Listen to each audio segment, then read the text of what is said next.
ময়মনসিংহের হালুয়াঘাট ধোবাউড়া সীমান্ত। এই সীমান্ত এলাকা দিয়ে ৫ আগস্টের পর আওয়ামী লীগের অনেক মন্ত্রী এমপি নেতা ভারতে পালিয়ে যাওয়ার খবর ছড়িয়ে পড়ে। এই সীমান্ত দিয়েই পালানোর সময় আটক হয় সাংবাদিক শ্যামল দত্ত ও মুজাম্মেল বাবু।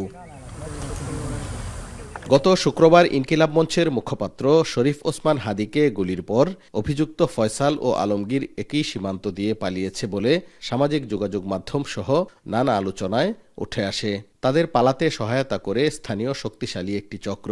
কেন্দ্রবিন্দুতে চলে আসে স্থানীয় চিহ্নিত মানব পাচারকারী ফিলিপ স্নালের নাম। স্থানীয়রা বলছেন একই কথা। অভিযুক্ত ফিলিপ শেরপুরের নালিতাবাড়ী উপজেলার বারোয়ারি এলাকায় শ্বশুর বাড়িতে থাকলেও মাঝে মাঝে এলাকায় আসে। ভারতের তারকারা বেড়া এনতে হলে চুঙ্গি আছে, বড় চুঙ্গি আছে। দুইটা ছেলে মানে ঢাকা থেকে মিরপুর থেকে আইনে মহিষিং গাড়ি বদলাইয়া মানে আনছে দারাবাজার থেকে হুন্ডার আইনে বার করে দিচ্ছে। 7-10 দিন পরে পরে তার এনে পাই এলাকার মধ্যে আই ঘুরে। ময়মনসিংহের হালুয়াঘাটের এই সীমান্ত দিয়েই হাদির উপর হামলাকারী ফয়সাল এবং আলমগীরকে পাচার করা হয়েছে এমন একটি গুঞ্জন রয়েছে এবং যিনি পাচার করেছেন বলে সন্দেহ করা হচ্ছে ফিলিপ স্নাল, তার বাড়িও এই সীমান্তের কাছে। এবং আমাদের পেছনে কাঁটাতারের বেড়া এবং এর পাশে দুটি কালভার্ট দেখা যাচ্ছে এবং এই কালভার্টের সুড়ঙ্গ দিয়েই তাদেরকে ভারতে পাচার করা হয়েছে বলে স্থানীয়রা সন্দেহ করছেন। সীমান্তবর্তী হালুয়াঘাটের ভুটিয়াপাড়া গ্রামের বোরাঘাট নদীর পাড়ে ফিলিপ স্নালের বাড়িতে গিয়ে কথা হয় তার পরিবারের সদস্যদের সাথে। গত শুক্রবার ফিলিপ বাড়িতে এসে বিকেল পর্যন্ত ছিল বলে জানায় তার ছোট বোন। তবে পাচার কাজে তার ভাই জড়িত নয় বলে দাবি তার। ও শুক্রবারে আসছে, আবার দিন থাকতেই 3টা নাগাদ মনে চলে গেছে, পরে আর আসে নাই। ওরা আমরা জানি না, কিন্তু ও ওরকম করতে পারে, আমরা ওরকম কোনোদিনও বিশ্বাস করি না। আমরা বিজিবির তথ্য বলছে হাদিকে গুলিবর্ষণকারী ফয়সাল ও আলমগীর শুক্রবার প্রাইভেট কারে হালুয়াঘাট আসে।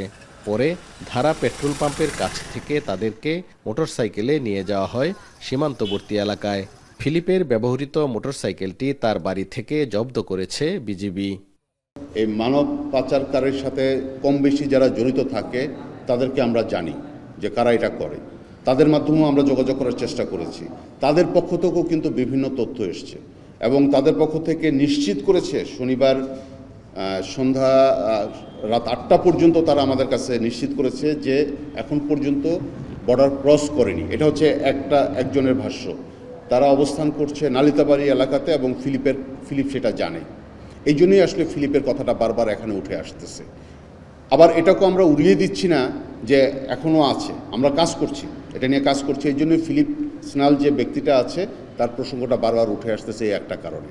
কোথায় ছিল, কিভাবে আসছে, এর আগে যে তথ্যগুলো এসছে ধারাবাজারে এসছিল, ওইখান থেকে মোটরসাইকেলে করে গিয়েছে, তারপর সীমান্ত পার হয়েছে, যদি হয়ে থাকে কোন দিকে, যেই কথাটা বলা হচ্ছে হালুয়াঘাটের ভুটিয়াপাড়া এলাকা দিয়ে, ওইখানে আমাদের অনেকগুলো বিএপি আছে এবং সবাই কিন্তু চেকপোস্ট ওইখানে বসিয়েছিল। এখন এই জন্যই আমরা ফিলিপ স্নালকে ধরার জন্য আমরা কাজ করছি। তার সহযোগী হিসেবে যারা ছিল তাকে নিয়ে এসেছি এবং ফিলিপ স্নাল যে মোটরসাইকেলটা ব্যবহার করেছিল, আপনাদেরকে এতটুকু বলতে পারি, সেই মোটরসাইকেল কিন্তু এখনও আমাদের ক্যাম্পে। আমরা ওই দিন রাতের বেলা যখন রেড করেছিলাম তার বাড়িতে আমরা মোটরসাইকেলটা পেয়েছি। পুলিশ বলেছে আমাদেরকে যে এটাই সেই মোটরসাইকেল যেটাতে করে ইয়াকে নিয়ে যাওয়া হয়েছে। হামলাকারী ফয়সাল ও আলমগীর আসলেই এই সীমান্ত দিয়ে ভারতে পালিয়েছে কিনা এর জট খুলবে ফিলিপ গ্রেপ্তারের পরেই, এমনটাই বলছে বিজিবি। তাকে ধরতে সীমান্তে ব্যাপক তৎপরতা বাড়ানো হয়েছে। 4 গুণ শক্তিশালী এনজাইম ও অধিক ফেনা সমৃদ্ধ অরিক সিলভার ওয়াশ মাত্র 70 টাকায়।